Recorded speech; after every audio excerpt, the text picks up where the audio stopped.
જનગણના 2027ને લઈને રાજ્યમાં સ્વગણતરી અભિયાનને વધુ વેગ આપવામાં આવી રહ્યો છે.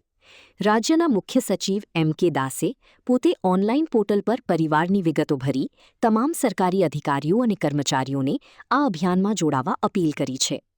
રાજ્યના મુખ્ય સચિવ એમ.કે. દાસે જનગણના 2027 અંતર્ગત પોતાના કાર્યાલયમાંથી ઓનલાઈન પોર્ટલ પર પરિવારની વિગતો ભરી સ્વગણતરી અભિયાનમાં સહભાગિતા નોંધાવી હતી.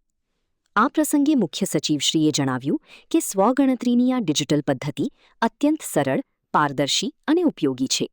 નાગરિકો ઘરે બેઠા સરળતાથી પોતાની વિગતો નોંધાવી શકે છે, જેના કારણે સમગ્ર જનગણનાની પ્રક્રિયા વધુ ઝડપી અને ચોક્કસ બનશે. તેમણે રાજ્યના તમામ સરકારી અધિકારીઓ અને કર્મચારીઓને પણ સ્વગણતરી અભિયાનમાં સક્રિય રીતે જોડાવા અપીલ કરી હતી. સાથે જ નાગરિકોને સચોટ માહિતી આપીને સરકારની સહયોગ આપવા અનુરોધ કર્યો હતો.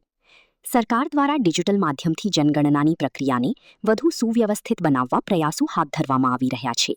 વસ્તી ગણતરી 2027 માટે સેલ્ફ ઇન્યુમરેશન એક નવી પદ્ધતિ ભારત સરકારે વિકસાવી છે. આ ખૂબ ટ્રાન્સપરન્ટ, સરળ અને લોકો માટે અનુકૂળ છે. આ કરવાથી વસ્તી ગણતરીની પ્રોસેસ ખૂબ ઝડપી થશે. અત્યાર સુધીમાં લગભગ 60,000 લોકોએ ગુજરાતમાં એનો લાભ લીધો છે. તમામ સરકારી કર્મચારીઓને પણ એમાં જોડાવા વિનંતી છે. અને લોકો જેટલી બધી સંખ્યામાં આમાં પોતાનો સેલ્ફ ઇન્વેસ્ટ કરશે એટલું જ વધારે કામ અમારું સરળ પડશે.